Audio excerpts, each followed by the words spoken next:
Hi everyone, welcome to video 2 of our power session to study for paper 1 and paper 2 for A level. In this video, we are going to go over the biological approach studies. We're going to go at a fast pace. I had previously talked about the fact that we need to understand the psychology, the background, the aims, procedures, the ethics, the results, the conclusions, and the strengths and weaknesses of every single one of these studies. And we do need to know a little bit about each of these approaches. So in this video, we are going to talk about our biological approaches. All right. So for a biological approach, it's very possible that our ending question, which you are going to do first, you're going to go to the very last question first. Research shows that kids actually pass at a higher rate if they do the last question first. So you're going to go there first.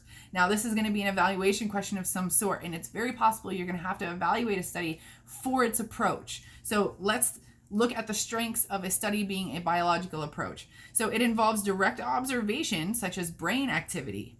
So it's more scientific than a self-report, which is open to bias from the participant. Okay. So another strength is the use of recording devices provides consistent and reliable measures. So we are using a lot of different scientific equipment that we'll talk about in Canli and Dement and Kleitman and Schachter and Singer. Well, there's no scientific equipment in Schachter and Singer, but those are strengths of biological approach. Now, a weakness of studying biological approaches, it's often reductionistic, which means I like to think of holistic and reductionism, which are opposites, as like a clock. So reductionistic means like the tiny gear inside the clock, one gear that ticks, okay, but that gear is connected to another. So holism or holistic in that sense is as a whole. Okay, you're looking at the clock, you see it's 4 o'clock, but a reductionistic approach is just kind of narrowing in on one thing and saying that we are not diverse and that we all have this one little gear here and that makes us all the same. So we can reduce, in it being reductionistic, we can reduce complex intentions and emotions to part of the brain, physiological processes, things like that. Another weakness is findings often show associations or correlations, but we cannot assume cause and effect. So in our biological approach, there are a lot of individual differences that are affecting people. Not even our environment affects people, where you grow up and things like that, and who you're around. So we might be able to find correlations with things like we did with the amygdala and Canli, but we can't say that one caused the other. Okay, so there's a lack of cause and effect in there. All right, so I printed this out in the Google Classroom. Okay, so if you're in the Google Classroom, you can just go into each study and you can print this out. So we're going to go over right now what you need to know, which I already read off, which majority of this is the procedures. So I will talk a little bit about the background as well. Okay, so for Canli, we have, basically, you should know the difference between a functional and structural scientific equipment and images and pictures and things like that, like our fMRI machine and whatnot. So anything that is functional in that sense is going to show activity, like we did for our amygdala. Now, anything that is structural is just going to show an image like an X-ray. Okay, that makes sense. Now, Canli, we are studying amygdala activation. This is the biological approach because we are looking at the links between the amygdala and memory for emotional experiences. Okay, we are looking how is the amygdala and memory and emotions, how are they associated? Okay. Our aim. So images with high emotions will be remembered more often than those with less emotions. So we're hoping, and we do see this, that the images that are rated at a higher emotional content, those are going to be remembered more, and they're also going to cause more activation and more lighting up in the amygdala. So we're looking for both those correlations, okay? Our independent variable is emotional intensity. That is a score of 0, 1, 2, or 3 that was given by our participants, by the way, who are all right-handed females, and there are 10 of them, and this is a volunteer sample. Okay, so know the strengths and the advantages, disadvantages of a volunteer sample. Someone volunteers and we automatically have a motivational bias. There's some motivation, they want to be in the study. Okay, our methods, we have a laboratory experiment. Our designs, we have a repeated measure design. Our dependent variable, we have amygdala activation and memory recall. So the amygdala activation is what our fMRI machine is kind of capturing for us, and the recall was the test that happened 3 weeks later. Okay, so let's see our controls of the study. We have 2.88 seconds. We enabled our participants to see each scene.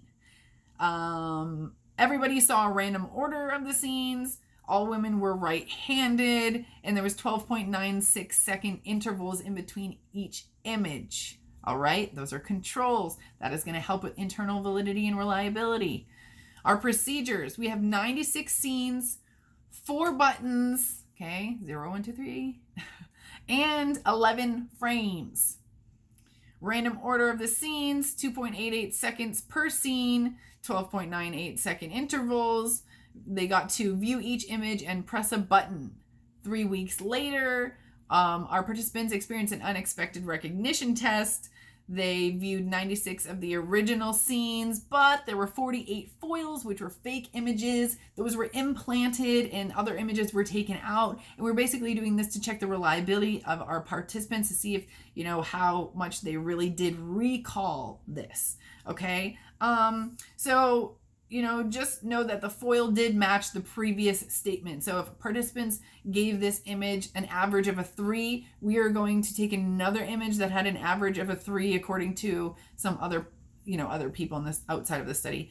And we're going to replace it, okay, with a similar. So, because you don't want to have, show someone 96 scenes and they're like, well, there was only like 4 emotional ones in there. Okay. All right. We got to make it likely to happen.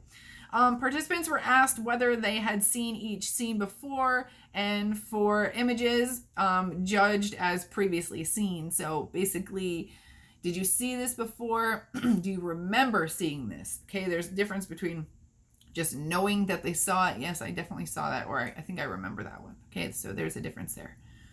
So our results of the study show that amygdala activation is related to subjective emotional activity. And remember, our participants were looking at these scenes that were emotional, and they were judging whether or not the scene was how emotional it was. So that makes it subjective. The memory task 3 weeks later, the memory performance was improved for those images of higher emotional ratings. So for example, what I mean by that is the images that the participants labeled as highly emotional. So let's say you saw 4 images. One was walking a dog, one was riding a bike, one was punching a guy in the face, and one was a man on fire. You are more likely to remember the guy punching someone in the face and the man on fire than you were the other 2, which I can't even remember already what I said. Okay. So the conclusions of the study is the more emotionally intense the image, the more likely it will be to be remembered. Okay, and that also correlates with the amygdala. So we have 2 positive correlations here. Now let's look at grave really quickly. So we have 10 right-handed females for generalizability here. This is going to make this very not generalizable at all. Basically, the females were chosen because they were thought to have a higher emotional response, and they might react differently to the scenes. So they were hoping that, females would just be more emotionally connected to this. But at the same time, we can't include anyone that is left-handed and no males. Okay, so can't generalize that. Reliability. The study had high controls and was standardized, so it should be easy to replicate. We just have to make sure that we have, again, the same population. If we don't have the same population, we don't have all right-handed people, then it's very possible different sides of the brain are going to light up. All right. So, application, how do we use this? Canli found an association between emotional impact on the participant and the subsequent memory for the items. So understanding this conclusion may help doctors understand damages to the brain in patients who lack emotional intensity to responses. I mean, maybe someone gets murdered in front of them and they don't even have a response, or maybe they see it on TV, they don't have a response. Maybe this could also be a diagnosis and a more understanding for PTSD, where high emotional intense images are stored in the brain, right? Validity, it's very low in ecological validity. The task of being scanned in an fMRI machine with images, it does lead to more demand characteristics. So I'm going to go ahead and say that there is good internal validity because of the procedures and the lengths and the intervals and all that, but low ecological validity. Now, ethics of the study. Informed consent was given to all participants. They were all aware of the nature of the experiment. There was a little deception. Participants were unaware of the follow-up that happened 3 weeks later. All right. Dement and Kleitman. Okay. So we have a biological approach in Dement and Kleitman investigates the relationship between dream content and eye movement. We have 3 hypotheses here. 1, the association between REM and dreaming. Now, we have 3 hypotheses, so we're going to have 3 dependent variables, okay? 2, positive correlation between the time spent dreaming and REM. And 3, the relationship between eye movement patterns and dream content. Now, if you watch my video on Dement and Kleitman, there is a 4th hypothesis, but it's not really created. It's kind of something that's done at the end, and they wanted to basically say that if somebody used, it's more likely that they dreamt longer if there was more detail. They chose more words to use to describe their dreams and things like that, which proved to correlate anyway. So go watch that video. Okay, so our apparatus is an EEG machine which detects and records electrical activity in the nerves and the muscles and the cells. And we also were able to watch, the brainwave, the fMRI is going to be able to tell us about the eye movement, okay? Because we're not like watching people while they sleep, okay? Don't forget that. Don't forget that we have which way the eyes moved, up and down, side to side, okay? That's aim 3. Now, the background of the study, it's 1957, okay? It took Dement and Kleitman, it took Dement 9 times to try to publish this exact study because people thought it was insane, okay? Dreams were something that were thought to be mystical. Dreams were subjective because only you experienced it. And, it's really hard to, like, say a dream to someone else. You could wake up and you're like, that was the most detailed dream ever, and you go to spit it out and you're like, blah, blah, blah. I guess you had to be there, right? So this is groundbreaking. I mean, we developed the atomic bomb before we developed or understood that people's eyes moved when they slept, or that we dreamt in cycles and things like that, okay? This is big stuff, guys. So understand those sleep cycles. Let me go through it really quickly. When you're awake, we have what's called beta waves, okay? Beta waves, bouncing around, we're thinking, we're laughing, and emotion, stuff like that. Now, when we start to go to sleep, in stage 1, we have alpha waves, and it starts to kind of slow down a little bit. And then in, alpha waves, those are the waves that we have a lot of creative thought. Okay, you ever like go to bed and you're like, oh my God, I gotta write this down so I remember it tomorrow, but you forget it. Theta waves, we start to dive into like a little bit of daydreaming sleep. Our body is still moving. You might kick and wake yourself up, or think you're falling and wake yourself up. After theta, we go into delta. Delta is the deep, deep, deep sleep. That is where we release growth hormones, or at least children do. Very deep sleep. If you wake up in delta, you feel real groggy. Now, what happens after delta, we start to wake ourselves back up. We go back through theta and alpha, and instead of going into beta, which is awake, we go into REM, okay? And REM these are gamma rays that are replicas of our beta waves. So our brain is moving, it's kicking, it's thinking, we're probably walking around in our dream, but our body is paralyzed, and that is a survival mechanism so that we don't start walking around and hitting doors and, falling in the pool, okay? Now, our sample, we have originally 7 males and 2 females, but, the end of the day, we only had 5 participants in the study, and 1 was a female, and that is because participants dropped out after the very first sleep. So they did like 1 night and then they were gone. Okay. Now, when participants slept over these nights, the hypotheses were not done in order. They were not done in particular order. We had to make sure that our questions were random this way, that way. We couldn't tell our participants if they were awake in REM or not, things like that. So don't think that like we went through each participant in 1 night and slept and was like, okay, let's just only do hypothesis 1. Let's only do hypothesis 2. We had to like make it random and throw them all in there to like throw them off and stuff like that. Okay.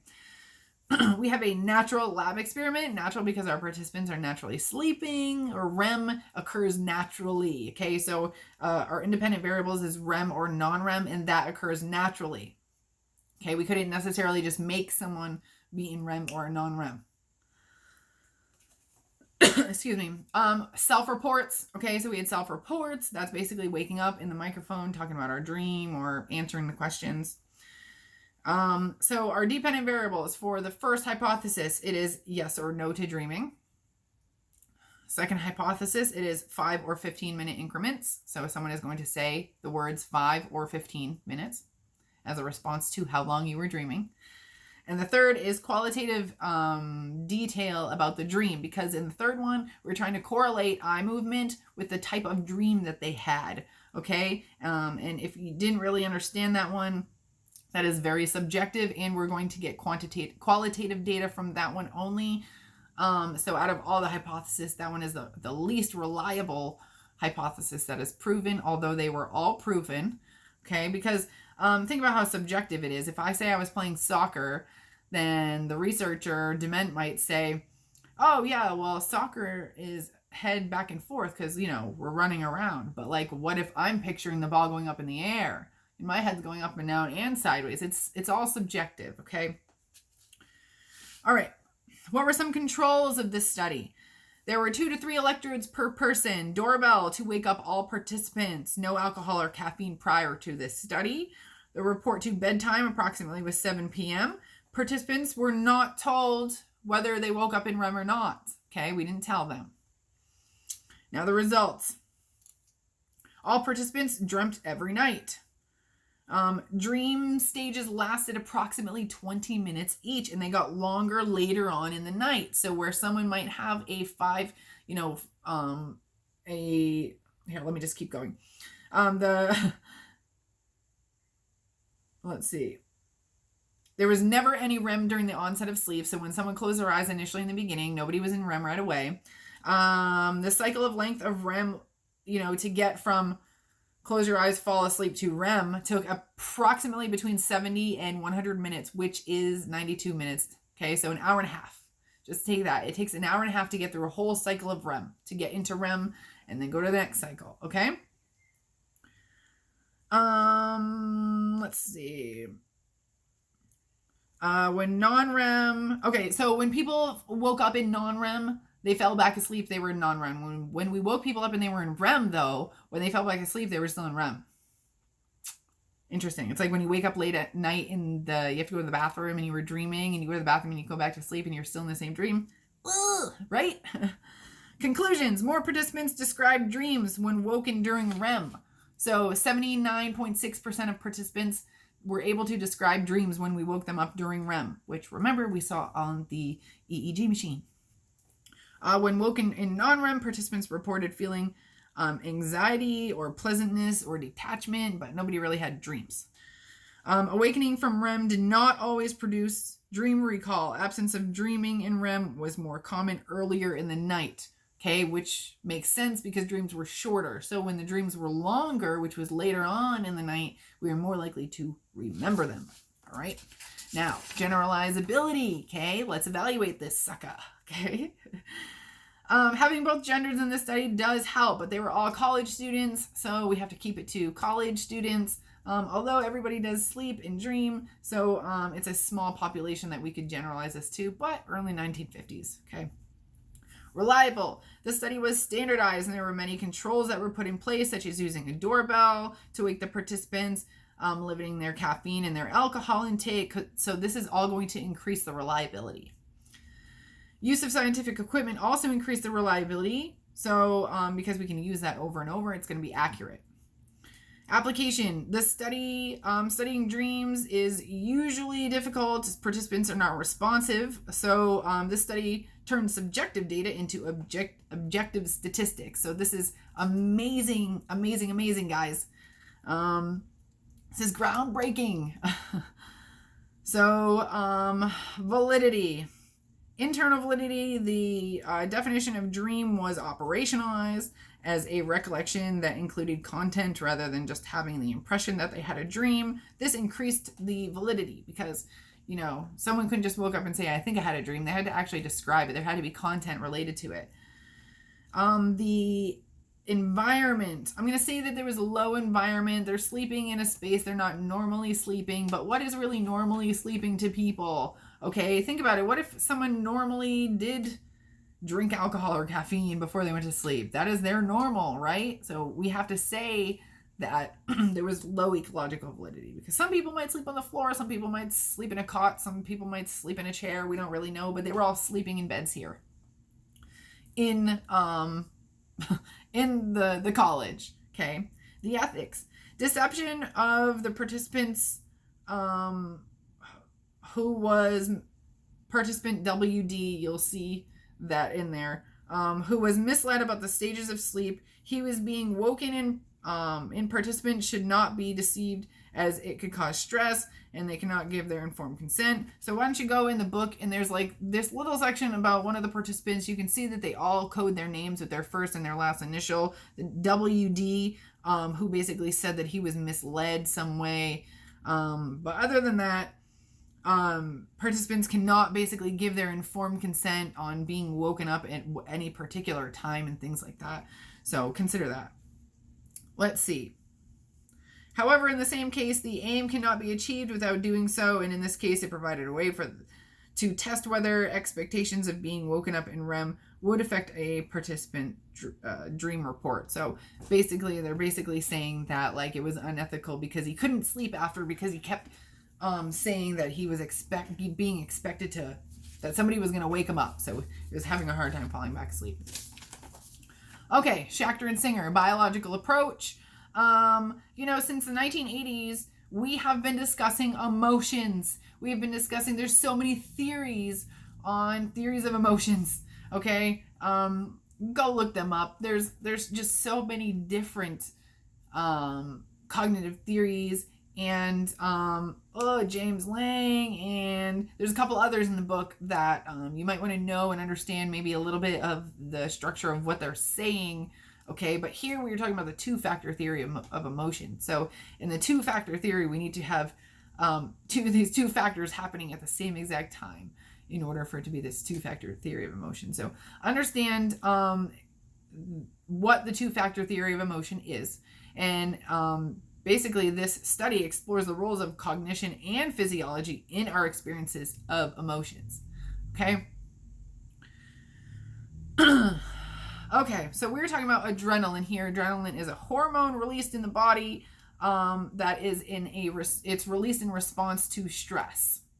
Now, in this study, we use a drug called Suproxen. You need to know the name of it. And we tell our participants, we have some deception here, and we tell our participants that this is a drug to increase their vision and their sight.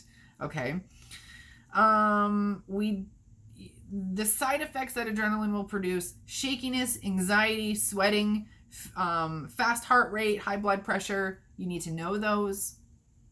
Know that all of our participants were given a medical clearance. There were 185 participants that were male college students from an intro to psychology class. They were getting credit for a final to be in this study. 185 of them said yes, but only 184 went through with the experiment. One kind of chickened out at the end. It said he didn't want an injection, even though he had already said yes to it. Okay, so in this sample, we have ethnocentric and gender bias. All right, so let's look at our propositions, our aims, our hypotheses here. So if a person is physiologically aroused and there is no immediate explanation, the arousal will be labeled as a particular emotion based on the information or cognition available. So if you have no idea why you just start to sweat and feel anxious, you might look to your surroundings to give yourself a reason. Why else is this happening? Oh, it must be this. Okay. 2, if a person is physiologically aroused and there is an appropriate explanation, there's no need to seek further explanation. So those people who know why they are experiencing these types of feelings and emotions, they are not going to seek external reasons for them. Okay. 3, if there is no physiological arousal in then any cognition we have will be dismissed, and we're not going to look for any emotional experiences or have emotional experiences at all. Okay. All right, so our methods. We have a laboratory experiment with observations, self-reports, and questionnaires. Okay. The design, we have independent groups.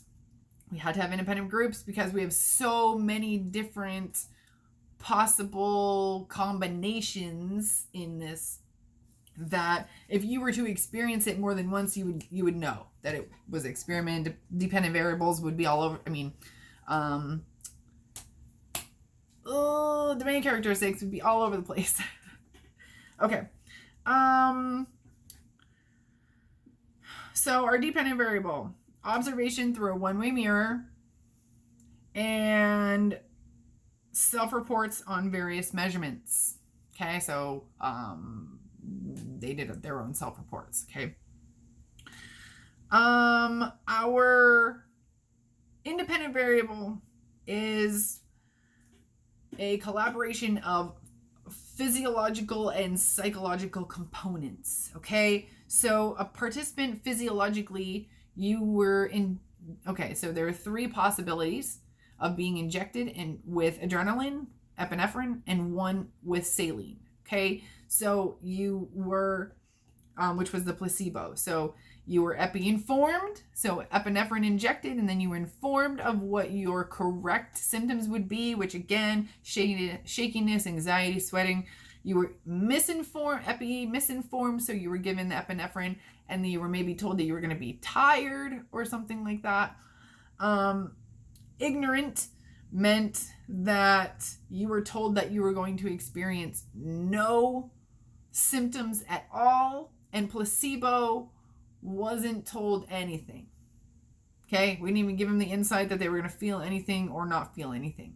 Okay, now those combinations could have been either you could have been in the anger classroom or the euphoric classroom, but not both. Okay, so it's very possible you could have been epi-informed in the euphoric classroom, or you could have been epi-informed in the anger classroom. You could have been epi-ignorant in the anger classroom, epi-ignorant in the euphoric classroom. You could have been placebo in the anger, placebo in the euphoric.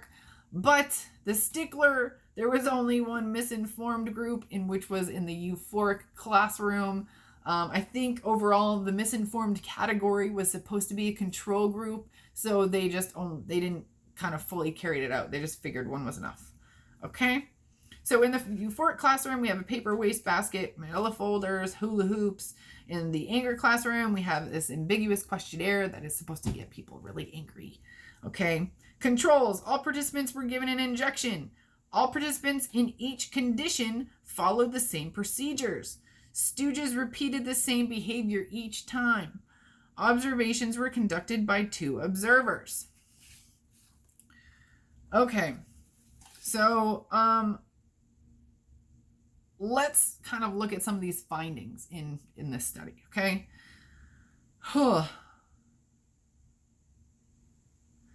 Okay, so the epi-informed group had less euphoria than the epi-misinformed. Epi-informed, which goes with our hypothesis, because if you were informed, you're not going to look to your outside, you're going to understand it. But someone who was misinformed might look to their outside world and kind of become part of that euphoria. Okay, that's what we're looking for. Epi-misinformed had more instances of euphoric behavior than epi-informed.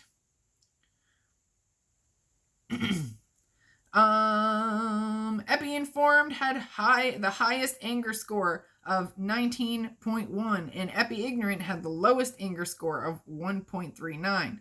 Now, we had observers, so epi-ignorant had the highest observation of 2.28, and epi-informed had the lowest of 0.18. So basically what I'm trying to tell you is that when people were informed that they were going to feel angry or irate, they scored themselves as more angry. But to the observers, who, this was a double blind, so they didn't know they were in that group, they showed less anger. Okay, so they just psychologically wrote down that they were angry. They weren't actually showing it. Okay, that's the power of words, people. That's like self-fulfilled prophecy. Somebody tells you that you're this and you become it. You think that you become it. Someone told them they would be angry. They wrote down that they would be angry. But our true observers who were part of this double blind had no idea, actually proved to us that those that we thought were going to be more angry, the ones that were misinformed, the ones that were ignorant, those people were actually more angry than the informed participants. But the informed participants wrote down that they were angry, okay? Now, all three prepositions, all three hypotheses were proven correct, okay? Let's evaluate this quickly. The sample, it's only generalizable to white males. We have an ethnocentric and gender bias. They're all college participants. They all have a motivational bias. They were getting credit for school. Reliability, this was a double-blind study, and we have inter-observer agreements, so we have really high reliability. Participants and observers were not aware of the aim at all, or what groups people were in. Controls also helped increase the reliability, so all the controls that we talked about. Okay, there was an entire procedure. Go watch my Schachter and Singer video. There's a whole procedure of how participants had to wait 20 minutes. Remember, they thought it was injections for their eyes, so they took eye tests and stuff like that. Application, brain waves and eye movement. It is useful because it is a collection of physiological evidence about the brain and its activity, as it provides direct evidence for the underlying biological processes. So in saying similar studies like Schachter and Singer provide evidence that emotions are a direct effect of our thoughts and our environment. Okay, so our emotions are triggered by our environment, is what it's saying. Now, validity, we have internal, external. Let's go ahead. Ecological validity. Okay, what does this really happen in real life? It doesn't. It's in a lab setting. So internal, there was a lot of awesome structures that were put in place. Although we did use college students, so that's going to decrease our validity because there's so many factors that college kids are coming from all over. We have no idea their background, and we don't really know much about them. So although it might be easy to say, oh yeah, they come from a background of people, they really don't, because they have one thing in common. It's that school. So there could be something else in common that we don't really know that's kind of skewing our data. And ethics. Okay, informed consent was not fully given. They consented to subproxin, not adrenaline. So we have deception. We also have deception with the stooge. Okay, that's automatic deception. Participants also assumed the study was about vision. But some participants in the anger found out. But we did allow them to leave and withdraw. So they did have the right to withdraw from the study. Okay, this is video 2. We just went over the biological approach. I will see you in the next video all about the cognitive approach.